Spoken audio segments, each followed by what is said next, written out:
साबिक वज़ीर-ए-आज़म शाहिद खाकान अब्बासी साहब ये कहते हैं कि अगर नवाज शरीफ ही मुल्क का मसला है तो उनको वापस बुला लेते हैं, लेकिन साथ साथ उन्होंने दोबारा वही वाली बात की, कह रहे हैं कि हमें उनकी सेहत की, उनकी ज़िंदगी की गारंटी दी जाए, फिर हम उन्हें वापस बुला लेंगे। लगाई साहब, इससे पहले मरीम नवाज शरीफ साहिबा भी ये बात कर चुकी हैं। जो लीडर होता है, क्या उसको अपने ही मुल्क में वापस आने के लिए अपने ही मुल्क से गारंटी दी जाती है?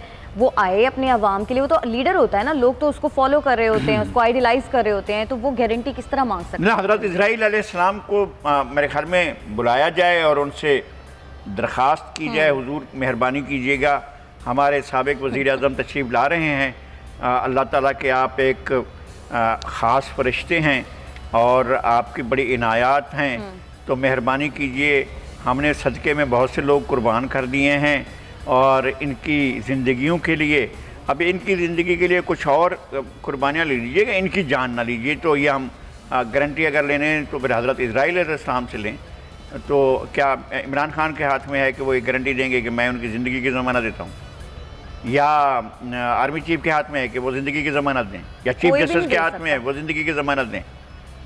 तो ये सवाल ही अजीब है कि हमारी ज़िंदगी की ज़मानत दें।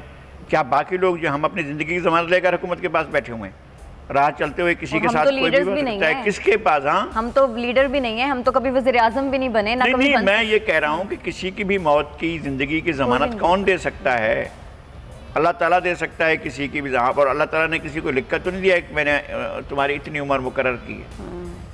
भाई ये नहीं होता है। शाहिद खाकान अब्बासी साहब को अब बोलना जो है वो ज़रा ज़्यादा एग्रेसिव होकर बोलना आ गया है, तो अब वो मोहतरमा मरीम नवाज़ और शाहिद खाकान अब्बासी एक ही सुर में वो करते हैं, बात करते हैं, उनकी सुर ताल एक होती है, उनकी लय भी एक होती है। वो एक ही जुमला कहते हैं कि आप ज़मानत दे दें, हम अभी बुलवा लेते हैं, अब भी बुलवा लेते हैं, आप ज़मानत दे दें।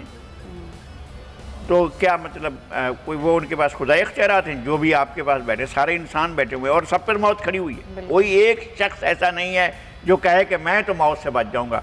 क्या सदर ममलिकत, क्या वज़ीर-ए-आज़म, क्या आर्मी चीफ, क्या चीफ जस्टिस, क्या कोई भी शख्सियत ये कह सकती है कि ज़िंदगी की मेरे पास गारंटी मौजूद है और मैं इतने साल और जीऊँगा? इतने साल के बाद क्या होगा? फिर वही मौत खड़ी है आगे, तो उसको कौन रोक सकता है? बरहक है मौत, तो मौत बरहक है, तो फिर मौत ने आना है और जहाँ पर और कौन है ज़ीरू जिसने ज़िंदगी पाई हो और उसको मौत ना आई हो? जिंदगी क्या क्या इसमें कोई है?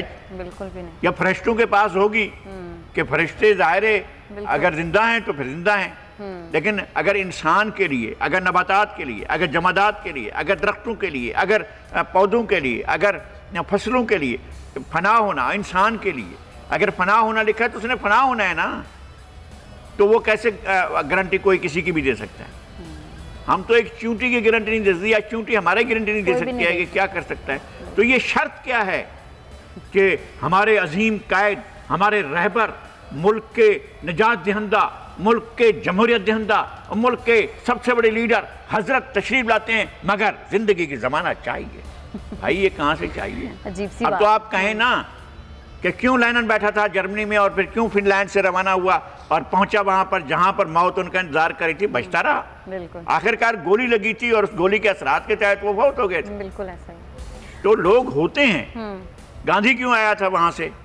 भाई कायदे आज़म खुद निशाना बने रहे, खुद उनकी ज़िंदगी ख़तरे में लगी है, मगर कायदे आज़म ने किस तरह से हुस्न से, खूबसूरती से छुपाया कि उनकी ज़िंदगी के आखिरी दिन आ चुके हैं, मगर वो पाकिस्तान की मंजिल हासिल करने तक उन्होंने ज़ाहिर तक नहीं किया कि मैं इतना शदीद बीमार हूँ कि मेरी ज़िंदगी बच ही नहीं सकती। वो भी कहते हैं कि यार पाकिस्तान बना दो, मेरी ज़िंदगी की कोई जमानत नहीं है। लीडर तो फिर ऐसा होता है ना।